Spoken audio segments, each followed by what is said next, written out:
Baik, assalamualaikum warahmatullahi wabarakatuh. Saya Bula Maura dengan NIM 22043005. Saya akan mempresentasikan mata kuliah yaitu akuntansi keuangan menengah 2 pada mata pembelajaran saham preferen. Pertama itu tujuan pembelajaran. Tujuan pembelajaran dari materi ini yang pertama yaitu membahas karakteristik organisasi berbentuk perseroan. Yang kedua, mengidentifikasi komponen utama ekuitas. Yang ketiga, menjelaskan prosedur akuntansi penerbitan saham. Yang keempat, menjelaskan akuntansi saham treasury. Yang kelima, menjelaskan akuntansi dan pelaporan saham preferen. Yang keenam, ada menjelaskan kebijakan dalam pembagian dividen. Yang ketujuh, mengidentifikasi berbagai bentuk pembagian dividen. Kedelapan, menjelaskan akuntansi dividen saham kecil dan besar dan pemecahan saham. Yang kesembilan, menunjukkan cara menyajikan dan menganalisis ekuitas.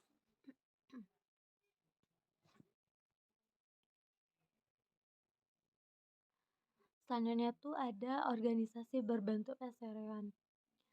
Beragam hak kepemilikan. Saham biasa merupakan hak residual perseroan. Yang pertama tuh ada penanggung akhir risiko kerugian. Yang kedua, penerima manfaat atas keberhasilan. Yang ketiga, tidak ada garansi perolehan dividen dan aset ketika pembubaran. Saham preferen dibuat dengan kontrak ketika pemegang saham mengorbankan hak tertentu sebagai ganti hak atau keistimewaan lainnya, biasanya preferensi dividen. Nah, selanjutnya itu ada ekuitas, di mana ekuitas ini memiliki dua sumber utama. Yang pertama itu ada modal kontribusi dan kedua itu laba ditahan akun. Modal kontribusi ini ada dibagi menjadi dua cabang. Yang pertama itu ada saham biasa, terus yang kedua ada saham preferen. Hasil dari kedua saham ini yaitu ada agio saham.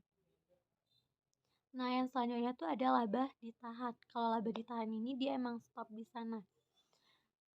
Dia dikurangi dengan saham treasury akun. Rumusnya yaitu aset dikurang kewajiban sama dengan ekuitas. Selanjutnya itu ada fitur yang bisa melekat dalam saham preferen. Yang pertama, preferensi terhadap dividen. Kedua, preferensi terhadap aset pada waktu perusahaan dilikuidasi. Ketiga, dapat ditukar dengan saham biasa. Keempat, kalabel menurut opsi perusahaan. Kelima, tidak memiliki hak suara atau non-voting. Selanjutnya ada fitur saham preferen. Yang pertama itu ada kumulatif, yang kedua berpartisipasi, yang ketiga ada convertible, yang keempat ada callable, dan yang kelima ada redeemable. Perusahaan dapat melekatkan preferensi atau restriksi apapun sepanjang tidak melanggar undang-undang perseroan. Akuntansi saham preferen ketika diterbitkan sama dengan saham biasa. Contohnya seperti ini. Bishop CO menerbitkan 10.000 lembar saham preferen nominal dengan harga 10 per lembar pada harga 12 per saham dengan tunai. Bishop mencatat penerbit sebagai berikut. Di debitnya ada kas sebesar 120.000, kreditnya ada modal saham preferen sebesar 100.000, terus kreditnya juga ada agio saham preferen sebesar 20.000.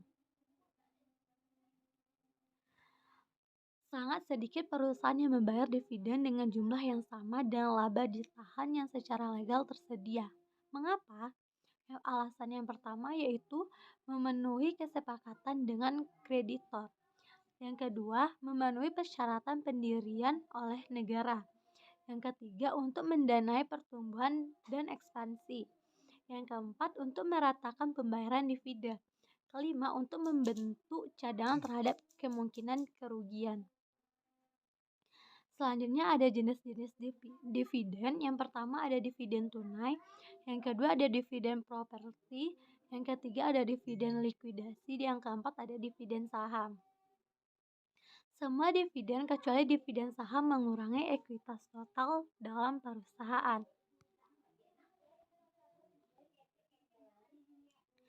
Dividen tunai. Dewan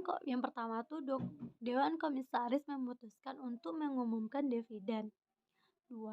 Dividen tunai yang diumumkan adalah kewajiban. 3. Perusahaan tidak mengumumkan dan membagi dividen tunai kepada saham treasury.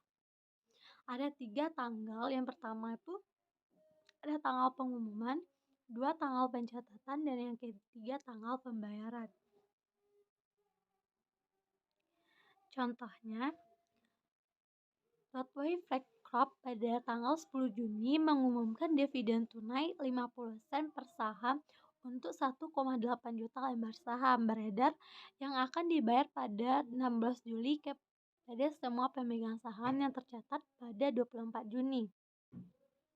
Maka jurnal pada tanggal pengumuman yaitu 10 Juni, laba ditahan di debit sebesar 900.000, utang dividen dikredit sebesar 900.000. Jurnal pada tanggal pencatatan 24 Juni tidak di jurnal. Pada tanggal pembayaran yaitu tanggal 16 Juni, utang dividen di debit sebesar 900.000, kas dikredit sebesar 900.000. Selanjutnya ada dividen properti.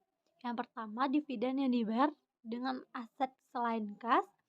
Kedua, menyajikan properti yang akan dibagi pada nilai pasar mengakui laba atau rugi. Contohnya, Trendle INC membagikan kepada pemegang sahamnya investasi dalam sekuritas dengan kos sebesar 1.250.000 sebagai dividen. Perusahaan mengumumkan dividen properti pada 28 Desember 2010, akan dibagikan pada 30 Januari 2011 kepada pemegang saham yang tercatat pada 15 Januari 2011. Pada waktu pengumuman sekuritas mempunyai harga pasar sebesar 2 juta. Trendle membuat jurnal sebagai berikut. Pada tanggal pengumuman 28 Desember 2010, investasi saham di debit sebesar 750.000, dikredit ada laba atau rugi pemilikan belum direalisasi sebesar 750.000. Jurnal kedua ada laba ditahan sebesar 2 juta, ada utang dividen properti dikredit sebesar 2 juta. Contoh selanjutnya, Trendle INC membagikan kepada pemegang sahamnya, ini sama dengan soal yang tadi, tapi jurnalnya pada tanggal pemegang yaitu jurnal pada tanggal pembagian 30 Januari 2011, yaitu utang dividen properti sebesar 2 juta, investasi saham sebesar 2 juta. Selanjutnya itu ada dividen likuidasi. Semua dividen yang tidak didasarkan pada laba akan mengurangi jumlah modal disetor oleh pemegang saham. Contohnya, MC Sinus minus INC membagikan dividen kepada para pemegang saham biasa sebesar 1.200.000. Dalam pengumuman dividen tunai dinyatakan bahwa dari jumlah tersebut 900.000 merupakan pembagian laba dan sisanya merupakan pengembalian modal. Sinus minus mencatat sebagai berikut. Pada tanggal pengumuman, laba ditahan di debit sebesar 900.000, agio saham di debit sebesar 300.000, utang dividen di kredit sebesar 1.200.000. Pada tanggal pembayaran, utang dividen di debit sebesar 1.200.000, kas di kredit 1.200.000. Mengapa? Karena kita membayar utang dividen. Kas di kredit. Selanjutnya ada dividen saham. Penerbitan oleh perusahaan sahamnya sendiri kepada para pemegang saham secara prorata tanpa menerima imbalan apapun. Yang kedua, jika dividen saham kurang dari 20-25% saham biasa yang beredar, perusahaan mentransfer sebesar harga pasar saham dari laba ditahan atau dividen saham kecil. Contohnya, Fin Corporation memiliki saham biasa yang beredar 1000 lembar dengan nominal 100 per lembar dan laba ditahan 50.000. Jika Fin mengumumkan dividen saham 10%, perusahaan menerbitkan 100 saham tambahan kepada para pemegang saham. Jika harga pasar saham pada waktu dividen saham sebesar 130 per saham, maka jurnalnya adalah pada tanggal pengumuman laba ditahan di debit sebesar 13.000, dividen saham biasa dapat dibagikan di kredit sebesar 10.000, agio saham biasa di kredit sebesar 3.000. Pada tanggal pembagian, dividen saham biasa dapat dibagi di debit sebesar 10.000, kreditnya ada modal saham biasa di kredit sebesar 10.000. Selanjutnya ada pemecahan saham. Yang pertama, untuk menurunkan harga pasar saham. Yang kedua, tidak ada jurnal untuk mencetak pemecahan saham. Yang ketiga, menurunkan nilai nominal dan meningkatkan jurnal lembar saham. Seperti ini ya ilustrasinya. Yang tabel sebelah kiri itu equity before 2-for-1 split, dimana share capital ordinary-nya itu 1000 share dibagi dengan 100 part. Maka 100.000 maaf untuk share capital ordinary 100.000 share dikali dengan 100 part, maka dapat hasilnya 100.000. Untuk return earning-nya yaitu 50.000, maka dijumlahkan dapat hasilnya 150.000. Untuk yang sebelah kiri yaitu equity after 2-for-1 split. Yang share capital ordinary-nya itu ada 2000 share dikali dengan 50 part, maka hasilnya itu 100.000. Return earning-nya 50.000, maka hasilnya sama 150.000. Selanjutnya ada perbedaan pemecahan saham dan dividen saham. Dividen saham besar 20-25% dari jumlah saham yang sebelumnya beredar. Pertama, pengaruhnya terhadap harga pasar saham sama dengan pemecahan saham. Yang kedua, nilai nominal ditransfer dari laba ditahan ke modal saham. Contohnya, Rockland Steel Inc. mengumumkan dividen saham 30 pada 20 November, diserahkan pada 29 Desember kepada pemegang saham yang tercatat pada 12 Desember. Pada tanggal pengumuman, 1 juta saham nominal 10 per lembar beredar dengan harga pasar 200 per saham. Maka jurnalnya pada tanggal 20 November itu ada retained earning di debit sebesar 3 juta. Terus di kreditnya ada ordinary share dividend distributable sebesar 3 juta. Cara mencarinya yaitu 1 juta dikali dengan 30%, maka dapat hasilnya 300. 300 ini dikali juga dengan 10 par value, maka dapat hasilnya 3 juta. Itulah makanya return earning dan ordinary share dividend dapat hasilnya 3 juta.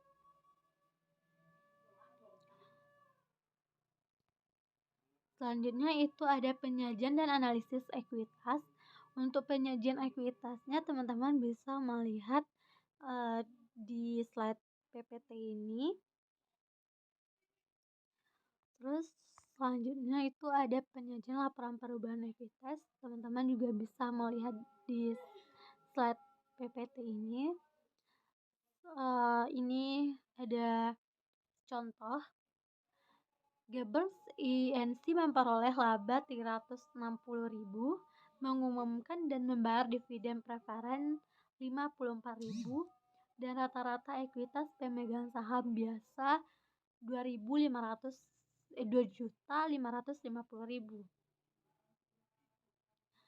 Maka untuk rate of return on ordinary share equity-nya yaitu net income dikurang dengan preference dividend dibagi dengan average ordinary shareholders equity. Maka angkanya yaitu 360.000 dikurang dengan 54.000 dibagi dengan 2.550.000. Maka hasilnya yaitu 12%. Rasio menunjukkan beberapa jumlah laba bersih perusahaan yang diperoleh untuk setiap rupiah yang diinvestasikan oleh pemilik. Contoh selanjutnya itu ada Troisio membayar dividen tunai sebesar 100.000 dan memperoleh laba bersih 500.000 dan tidak memiliki saham preferen yang beredar. Maka cara mencarinya yaitu payout ratio-nya adalah cash dividends dibagi dengan net income dikurang dengan preference dividend. Maka angkanya yaitu 100 dikurang 500 100.000 dibagi dengan 500.000 maka hasilnya 20%. Penting bagi beberapa investor bahwa pembayaran dividen payout cukup tinggi untuk memberikan hasil yang baik atas sahamnya. Contoh selanjutnya ada masih dengan Troisio memiliki modal pemegang saham 1 juta dan 100.000 dan 100 lembar saham biasa yang beredar. Book value per share sama dengan ordinary shareholder equity dibagi dengan outstanding share. Angkanya yaitu 1 juta dibagi dengan 100.000. Maka dapat hasilnya 10 per share. Jumlah yang akan diterima setiap saham jika perusahaan dilikuidasi berdasar jumlah yang dilaporkan di neraca. Ini ada contoh dari preferensi dividen. Pada 2011, Masan Company membagi dividen tunai 50.000 kepada saham biasa beredar yang memiliki nilai nominal 400.000 dan saham preferen 6% beredar yang memiliki nilai nominal 100.000. 1. Jika saham preferen tidak kumulatif dan tidak berpartisipasi, maka 6% itu dari 100.000. Maka bisa dilihat dengan ilustrasinya seperti pada tabel yang ada di PPT.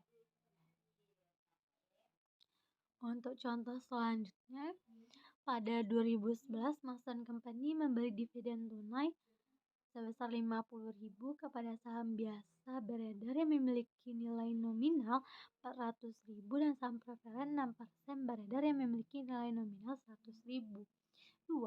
Jika saham preferen kumulatif dan tidak berpartisipasi dan Masan Company tidak membayar dividen kepada saham preferen dalam 2 tahun sebelumnya, maka caranya tabelnya bisa dilihat di ilustrasi gambar yang ada pada PPT. Ada preferen, ordinary, dan total. Yang ketiga tuh ada jika saham preferen tidak kumulatif dan tidak berpartisipasi penuh, maka teman-teman bisa melihat ilustrasinya pada PPT.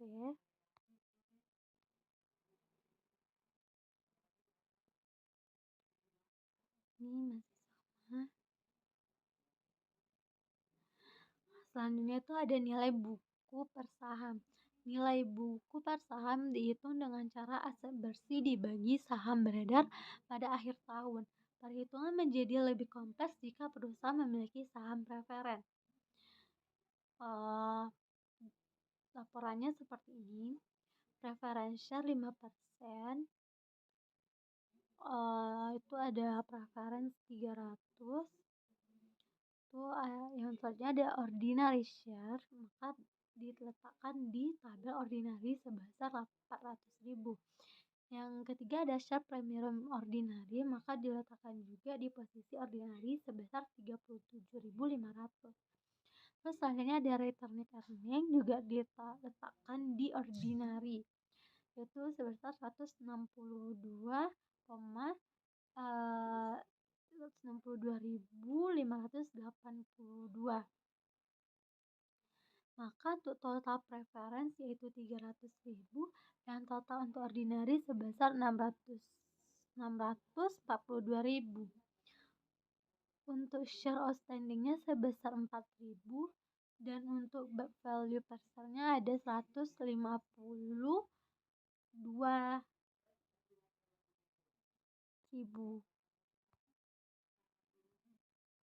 Itu didapatkan dari ini ya guys. Selanjutnya ada dimisalkan dengan fakta yang sama kecuali saham preferen 5% kumulatif berpartisipasi sampai 8% dan dividen untuk 3 tahun sebelum tahun ini tertunggak. Untuk equity-nya itu ada preference share 5%, tuh ada di kolom preferennya 300.000. Terus selanjutnya ada ordinary share di kolom ordinary 400.000, share premium ordinary di kolom ordinary 37.500.